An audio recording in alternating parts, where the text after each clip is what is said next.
Hi hello ನಮಸ್ಕಾರ ಸ್ನೇಹಿತರೆ, ಇದೀಗ ತಾನೇ ಬಂದಿರುವಂತಹ ಮುಖ್ಯವಾದ ಮಾಹಿತಿಗಳು. ರಾಜ್ಯದ ಯಜಮಾನ್ಯರಿಗೆ ಸಿಹಿ ಸುದ್ದಿ ಕೊಟ್ಟ ಸರ್ಕಾರ. ಬಾಕಿ ಇರುವ ಕಂತುಗಳು ಕೂಡ ಬಿಡುಗಡೆ. ಗೃಹಲಕ್ಷ್ಮಿ ಯೋಜನೆ ಹಣ ಶೀಘ್ರವೇ ಜಮಾ. ಲಕ್ಷ್ಮಿ ಹೆಬ್ಬಾಳ್ಕರ್ ಅವರ ಹೇಳಿಕೆ. ಇದೇ ಮಧ್ಯೆ ಚಿನ್ನ ಮತ್ತು ಬೆಳ್ಳಿ ಖರೀದಿ ಮಾಡಬೇಕಂದ್ರೆ ಇದೇ ಒಂದು ಉತ್ತಮ ಸಮಯ. 2026ರಲ್ಲಿ ಚಿನ್ನದ ಬೆಲೆ ದಾಖಲೆ ಬರೆಯಲಿದೆ.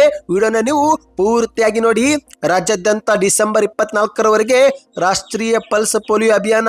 ನಿಮ್ಮ ಮನೆಯಲ್ಲೂ 5 ವರ್ಷಕ್ಕಿಂತ ಕಡಿಮೆ ವಯಸ್ಸಿನ ಮಕ್ಕಳಿದ್ರೆ ಈ ಮಾಹಿತಿ ಪೂರ್ತಿಯಾಗಿ ನೋಡಿ ಸ್ನೇಹಿತರೆ.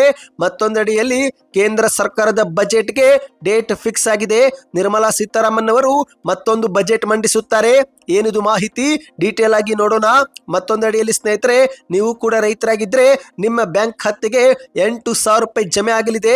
ಯಾವ ರೈತರಿಗೆ ಜಮೆ ಆಗುತ್ತೆ, ಹೇಗೆ ಜಮೆ ಆಗುತ್ತೆ, ಎಲ್ಲ ಮಾಹಿತಿಗಳನ್ನು ಡೀಟೇಲ್ ಆಗಿ ನೋಡೋಕ್ಕಿಂತ ಮೊದಲು ನೀವು ನಮ್ಮ ಚಾನಲ್ಗೆ ಮೊದಲು ಬಾರಿ ಭೇಟಿ ಕೊಡುತ್ತಿದ್ರೆ ದಯವಿಟ್ಟು ಸಬ್ಸ್ಕ್ರೈಬ್ ಆಗಿ ಪಕ್ಕದಲ್ಲಿ ಕಾಣಿಸೋ ಗಂಟೆ ಒತ್ತಿ. ಇದರಿಂದ ರಾಜ್ಯದ ಮುಖ್ಯವಾದ ಮಾಹಿತಿಗಳು ನಿಮಗೆ ಸಿಗುತ್ತವೆ. ವಿಡಿಯೋಗೆ ಲೈಕ್ ಮಾಡ್ತಾ ವಿಡಿಯೋನ ಪೂರ್ತಿಯಾಗಿ ನೋಡಿ. ಬನ್ನಿ ಸ್ನೇಹಿತರೆ, ಎಲ್ಲ ಮಾಹಿತಿಗಳನ್ನು ಡೀಟೇಲ್ ಆಗಿ ನೋಡೋಣ. ನೀವು ಕೂಡ ಗೃಹಲಕ್ಷ್ಮಿ ಯೋಜನೆಯ ಫಲಾನುಭವಿಗಳಾಗಿದ್ರೆ ಕಮೆಂಟ್ ನಲ್ಲಿ ಗುಡ್ ನ್ಯೂಸ್ ಎಂದು ಕಮೆಂಟ್ ಮಾಡಿ. ಹೌದು ಸ್ನೇಹಿತರೆ, ಆಗಸ್ಟ್ ತಿಂಗಳವರೆಗೆ ಹಣ ಬಿಡುಗಡೆ ಮಾಡಲಾಗಿತ್ತು. ಇದೀಗ ಸೆಪ್ಟೆಂಬರ್ ತಿಂಗಳ ಕಂತು ಸಹ ಬಿಡುಗಡೆ ಮಾಡಲಾಗಿದೆ. ಈ ಬಗ್ಗೆ ಸದನದಲ್ಲಿ ಸಚಿವ ಲಕ್ಷ್ಮಿ ಹೆಬ್ಬಾಳ್ಕರ್ ಅವರು ಮಾಹಿತಿ ಕೊಟ್ಟಿದ್ದಾರೆ. ಹೌದು, ಪ್ರಶ್ನೋತ್ತರ ಕಲಾಪದಲ್ಲಿ ಮತ್ತು ಗೃಹಲಕ್ಷ್ಮಿ ಯೋಜನೆ ಹಣ ಜಮೆ ಮಾಡಿಲ್ಲ ಎಂಬ ಬಿಜೆಪಿ ನಾಯಕರ ಆರೋಪದ ಮಧ್ಯೆ ಲಕ್ಷ್ಮಿ ಹೆಬ್ಬಾಳ್ಕರ್ ಅವರು ಎದ್ದು ನಿಂತು ಮಾತನಾಡಿದ್ದು, ಇತ್ತೀಚೆಗೆ ಡಿಸೆಂಬರ್ 16ರಂದು 23ನೇ ಕಂತು ಕೂಡ ಬಿಡುಗಡೆ ಮಾಡಿದ್ದೇವೆ. ಇಲ್ಲಿಯವರೆಗೆ 46,000 ಕೋಟಿ ರೂಪಾಯಿ ಹಣವನ್ನು ರಾಜ್ಯದ 1,26,00,000 ಮಹಿಳೆಯರಿಗೆ ಗೃಹಲಕ್ಷ್ಮಿ ಯೋಜನೆ ಮೂಲಕ ಜಮೆ ಮಾಡಿದ್ದೇವೆ. ಆಗಸ್ಟ್ ವರೆಗೆ ಹಣ ಜಮಾ ಮಾಡಲಾಗಿತ್ತು. ಆದರೆ ಡಿಸೆಂಬರ್ 16ರಂದು ಆರ್ಥಿಕ ಇಲಾಖೆಯಿಂದ ಮತ್ತೊಂದು ಕಂತು ಜಮೆ ಮಾಡಲಾಗಿತ್ತು. ಈ ಒಂದು ಕಂತು ಹೊಸ ವರ್ಷದ ಮೊದಲೇ ಫಲಾನುಭವಿಗಳಿಗೆ ಜಮೆ ಆಗುತ್ತೆ ಎಂದು ಲಕ್ಷ್ಮಿ ಹೆಬ್ಬಾಳ್ಕರ್ ಅವರು ಹೇಳಿಕೆ ಕೊಟ್ಟಿದ್ದಾರೆ. ಇದೇ ನಡುವೆ ಮತ್ತೆ ಮುಂದುವರೆದು ಮಾತನಾಡಿ, ಪದೇ ಪದೇ ಫೆಬ್ರವರಿ ಮಾರ್ಚ್ ತಿಂಗಳ ಹಣ ಜಮಾ ಆಗಿಲ್ಲ ಎಂದು ವಿಪಕ್ಷದವರು ಮಾಹಿತಿ ಕೇಳುತ್ತಿದ್ರು. ನಾನು ಪರಿಶೀಲನೆ ಮಾಡಿದಾಗ ನಿಜಕ್ಕೂ 2 ತಿಂಗಳ ಹಣ ವ್ಯತ್ಯಾಸವಾಗಿದೆ. ಸದನವನ್ನು ತಪ್ಪು ದಾರಿಗೆ ಎಳೆಯುವ ಉದ್ದೇಶ ನನಗೆ ಇರಲಿಲ್ಲ. ನಾನು ಕೂಡ ಪರಿಶೀಲನೆ ಮಾಡಿದ ಬಳಿಕವೇ ಈ ಒಂದು ಕಂತು ಜಮಾ ಆಗದಿರುವುದು ಗೊತ್ತಾಗಿದ್ದು, ಹಾಗಾಗಿ ಶೀಘ್ರವೇ ತಪ್ಪನ್ನ ಸರಿಪಡಿಸಿಕೊಂಡು ಬಾಕಿ ಕಂತನ್ನು ಕೂಡ ಜಮೆ ಮಾಡುವುದಾಗಿ ಲಕ್ಷ್ಮಿ ಹೆಬ್ಬಾಳ್ಕರ್ ಅವರು ಹೇಳಿಕೆ ಕೊಟ್ಟಿದ್ದಾರೆ.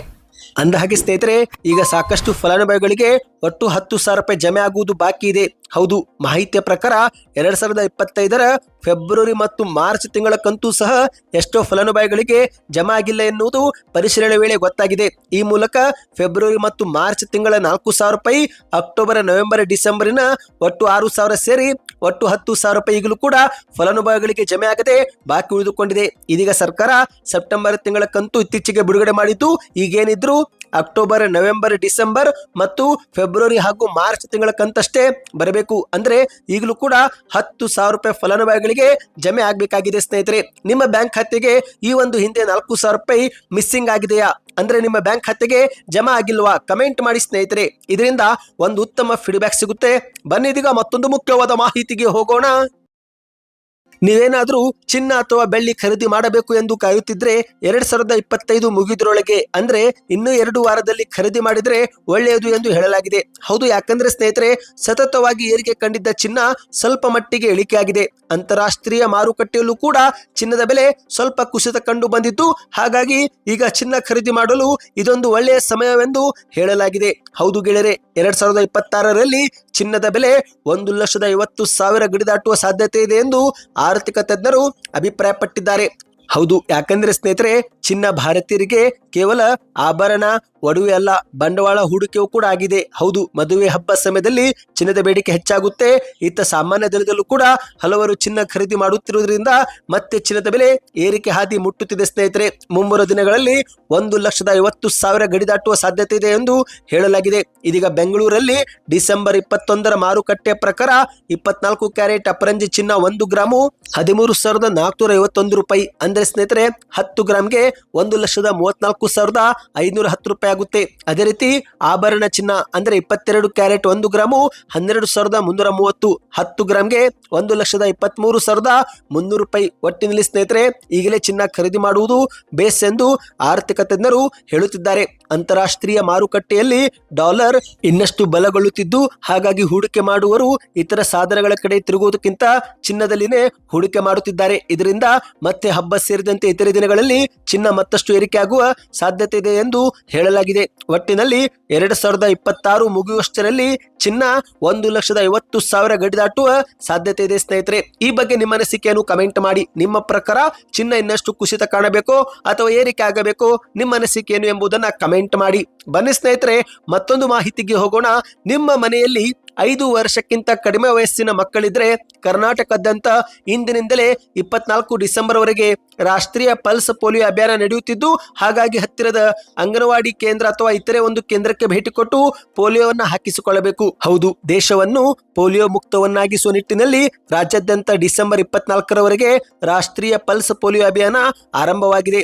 5 ವರ್ಷದ ಒಳಗಿನ ಮಕ್ಕಳಿಗೆ ತಪ್ಪದೆ ಲಸಿಕೆ ಹಾಕಿಸಿಕೊಳ್ಳುವಂತೆ ಕರ್ನಾಟಕದ ಆರೋಗ್ಯ ಇಲಾಖೆ ಎಲ್ಲಾ ಪೋಷಕರಿಗೆ ಮನವಿ ಮಾಡಲಾಗಿದೆ. ಹೌದು ಸ್ನೇಹಿತರೆ, ಪೋಲಿಯೋ ಎನ್ನುವುದು ಮಾರಕ ರೋಗವಾಗಿದ್ದು ಮಕ್ಕಳಲ್ಲಿ ಶಾಶ್ವತ ಅಂಗವೈಕಲ್ಯವನ್ನ ಉಂಟು ಮಾಡಬಹುದು. ಈ ರೋಗಕ್ಕೆ ಯಾವುದೇ ಚಿಕಿತ್ಸೆ ಇಲ್ಲದಿದ್ರೂ ಲಸಿಕೆ ಮೂಲಕ ಇದನ್ನ ಸಂಪೂರ್ಣವಾಗಿ ತಡೆಗಟ್ಟಲು ಸಾಧ್ಯವಿದೆ. ಹಾಗಾಗಿ 2 ಹನಿ ಲಸಿಕೆ ನಿಮ್ಮ ಮಗುವಿನ ಭವಿಷ್ಯವನ್ನ ನಿರ್ಧರಿಸುತ್ತೆ ಸ್ನೇಹಿತರೆ. ಹಾಗಾಗಿ ನೀವು ಸರ್ಕಾರದ ಈ ಒಂದು ಅಭಿಯಾನಕ್ಕೆ ಕೈ ಜೋಡಿಸಿ. ಪ್ರತಿಯೊಬ್ಬರು ಕುಟುಂಬದಲ್ಲಿ ಈ ಒಂದು ಮಾಹಿತಿಯನ್ನ ಶೇರ್ ಮಾಡಿ ಸ್ನೇಹಿತರೆ. ಹತ್ತಿರದ ಸರ್ಕಾರಿ ಆಸ್ಪತ್ರೆಗಳು, ಅಂಗನವಾಡಿಗಳು ಅಥವಾ ಪ್ರಾಥಮಿಕ ಆರೋಗ್ಯ ಕೇಂದ್ರ ಸೇರಿದಂತೆ ಬಸ್, ರೈಲ್ವೆ ಸ್ಟೇಷನ್ ಸೇರಿ ಹಲವು ಜಾಗದಲ್ಲಿ ಈ ಒಂದು ಲಸಿಕೆ ಈಗ ಹಾಕಿಸಲಾಗುತ್ತಿದೆ. ಮೊದಲ ದಿನ ಕೇಂದ್ರಗಳಲ್ಲಿ ಲಸಿಕೆ ನೀಡಲಾಗುತ್ತಿದ್ದು, ಬಳಿಕ 2 ದಿನ ಆರೋಗ್ಯ ಇಲಾಖೆ ಕಾರ್ಯಕರ್ತರು ಮನೆ ಮನೆಗೂ ಕೂಡ ಭೇಟಿ ನೀಡುವ ಸಾಧ್ಯತೆ ಇದೆ ಸ್ನೇಹಿತರೆ. ಈ ಮಾಹಿತಿ ಪ್ರತಿಯೊಬ್ಬರಿಗೂ ನೀವು ಶೇರ್ ಮಾಡಿ. ಬನ್ನಿ ಇದೀಗ ಮತ್ತೊಂದು ಮುಖ್ಯವಾದ ಮಾಹಿತಿಗೂ ಹೋಗೋಣ. ದೇಶದ ಬಹುನಿರೀಕ್ಷಿತ ಕೇಂದ್ರದ ಬಜೆಟ್ಗೆ ಡೇಟ್ ಫಿಕ್ಸ್ ಆಗಿದೆ.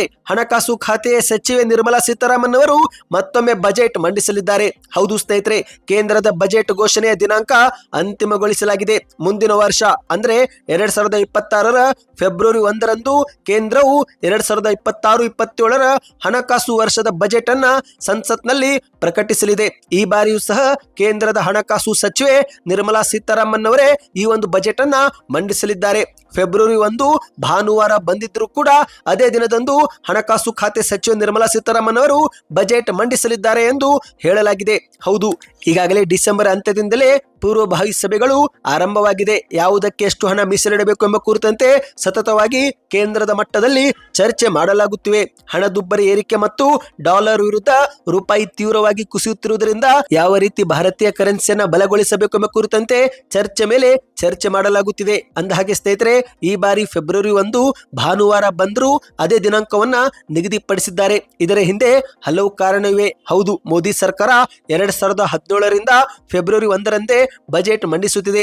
ಈ ಒಂದು ಸಂಪ್ರದಾಯವನ್ನ ಮತ್ತೊಮ್ಮೆ ಮುಂದುವರಿಸುವ ಸಲುವಾಗಿ ಭಾನುವಾರ ಬಂದಿದ್ರೂ ಕೂಡ ಕೇಂದ್ರ ಸರ್ಕಾರ ಮತ್ತೆ ಬಜೆಟ್ ಮಂಡಿಸಲು ನಿರ್ಧಾರ ಮಾಡಿದೆ ಸ್ನೇಹಿತರೆ. ಅಂದಹಾಗೆ ಹೊಸ ಹಣಕಾಸು ವರ್ಷ ಏಪ್ರಿಲ್ 1, 2026ರಿಂದ ಪ್ರಾರಂಭವಾಗಲಿದೆ. ಅದಕ್ಕೂ ಮೊದಲೇ ಈಗ ಸಂಸತ್ನಲ್ಲಿ ಬಜೆಟ್ನ ಪೂರ್ವಭಾವಿ ಸಭೆ ಮಾಡಲಾಗುತ್ತಿದೆ ಸ್ನೇಹಿತರೆ. ಇನ್ನು ನಿಮ್ಮ ಪ್ರಕಾರ ಈ ಬಾರಿ ಬಜೆಟ್ ನಲ್ಲಿ ಏನೆಲ್ಲ ಘೋಷಣೆ ಆಗಬೇಕು, ನಿಮ್ಮ ಒಂದು ಅನಿಸಿಕೆ ಏನು ಎಂಬುದನ್ನು ನೀವು ಕಮೆಂಟ್ ಮಾಡಿ. ಇದರಿಂದ ಒಂದು ಉತ್ತಮ ಫೀಡ್ಬ್ಯಾಕ್ ಸಿಗುತ್ತೆ. ಬನ್ನಿ ಇದೀಗ ಕೊನೆಯ ಮಾಹಿತಿಗೆ ಹೋಗೋಣ. ನೀವು ಕೂಡ ರೈತರಾಗಿದ್ರೆ ಕಮೆಂಟ್ ನಲ್ಲಿ ಯಾವ ಬೆಳೆ ಬೆಳೆಯುತ್ತೀರಾ ಕಮೆಂಟ್ ಮಾಡಿ. ಇದೀಗ ರಾಜ್ಯದ ರೈತರಿಗೆ ಒಂದು ಗುಡ್ ನ್ಯೂಸ್ ಬಂದಿದೆ. ಹೌದು ಸ್ನೇಹಿತರೆ, 8,000 ರೂಪಾಯಿ ನೇರವಾಗಿ ಬ್ಯಾಂಕ್ ಖಾತೆಗೆ ಜಮೆ ಆಗಲಿದೆ. ಹೌದು, ಮೊದಲಿಗೆ ಕಲಬುರಗಿ ಜಿಲ್ಲೆಯ ಪ್ರಮುಖ ಬೆಳೆಯಾದ ತೊಗರಿ ಬೆಳೆಯನ್ನು 2025-26 ವರ್ಷದ ಸರ್ಕಾರದ ಬೆಂಬಲ ಬೆಲೆ ಯೋಜನೆಯಡಿಯಲ್ಲಿ ಅಂದರೆ MSP ಖರೀದಿಸಲು ಅಧಿಕೃತ ಆದೇಶ ಹೊರಡಿಸಲಾಗಿದೆ. ರೈತರಿಗೆ ಆರ್ಥಿಕ ಭದ್ರತೆ ನೀಡುವ ಉದ್ದೇಶದಿಂದ ಈ ಬಾರಿ ಪ್ರತಿ ಕ್ವಿಂಟಲ್ ತೊಗರಿಗೆ 8,000 ರೂಪಾಯಿ ಬೆಲೆ ನಿಗದಿಪಡಿಸಲಾಗಿದೆ ಎಂದು ಗ್ರಾಮೀಣಾಭಿವೃದ್ಧಿ ಸಚಿವರಾಗಿರುವ ಪ್ರಿಯಾಂಕ್ ಖರ್ಗೆ ಅವರು ಹೇಳಿಕೆಯನ್ನು ಕೊಟ್ಟಿದ್ದಾರೆ. ಅಷ್ಟು ಮಾತ್ರವಲ್ಲದೆ ಸಾಮಾಜಿಕ ಜಾಲತಾಣದಲ್ಲಿ ಟ್ವೀಟ್ ಕೂಡ ಮಾಡಿ ಮಾಹಿತಿ ಹಂಚಿಕೊಂಡಿದ್ದಾರೆ. ಈಗ ನೀವು ಸ್ಕ್ರೀನ್ ಮೇಲೆ ಒಂದು ಟ್ವೀಟ್ ನೋಡ್ತಿರ್ಬೋದು.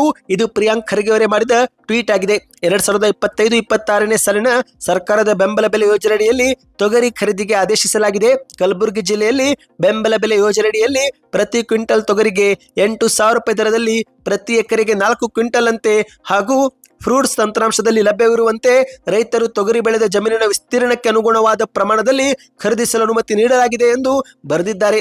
ತೊಗರಿ ಖರೀದಿಗೆ ಕರ್ನಾಟಕದ ರಾಜ್ಯ ದ್ವಿದಳ ಧಾನ್ಯ ಅಭಿವೃದ್ಧಿ ಮಂಡಳಿ ಹಾಗೂ ಕರ್ನಾಟಕ ರಾಜ್ಯ ಸಹಕಾರ ಮಾರಾಟ ಮಹಾಮಂಡಳಿಯನ್ನು ರಾಜ್ಯ ಖರೀದಿ ಸಂಸ್ಥೆಗಳಾಗಿ ನೇಮಿಸಲಾಗಿದೆ ಎಂದು ತಿಳಿಸಿದ್ದಾರೆ ಸ್ನೇಹಿತರೆ. ಹೆಚ್ಚಿನ ಮಾಹಿತಿಗಾಗಿ ಮೊಬೈಲ್ ಸಂಖ್ಯೆಯನ್ನು ಕೂಡ ಕೊಟ್ಟಿದ್ದಾರೆ. ಈ ಸಂಖ್ಯೆಗೆ ನೀವು ಕರೆ ಮಾಡಿ ಮಾಹಿತಿಯನ್ನ ಪಡೆದುಕೊಳ್ಳಿ. ಸದ್ಯಕ್ಕಷ್ಟೇ ಸ್ನೇಹಿತರೆ, ಈ ಮಾಹಿತಿ ಇಷ್ಟವಾಗಿದ್ದರೆ ವಿಡಿಯೋಗೆ ಲೈಕ್ ಮಾಡ್ತಾ ಹೆಚ್ಚಿನ ಮಾಹಿತಿ ಪಡೆಯಲು ಚಾನಲ್ಗೆ ಸಬ್ಸ್ಕ್ರೈಬ್ ಆಗಿ.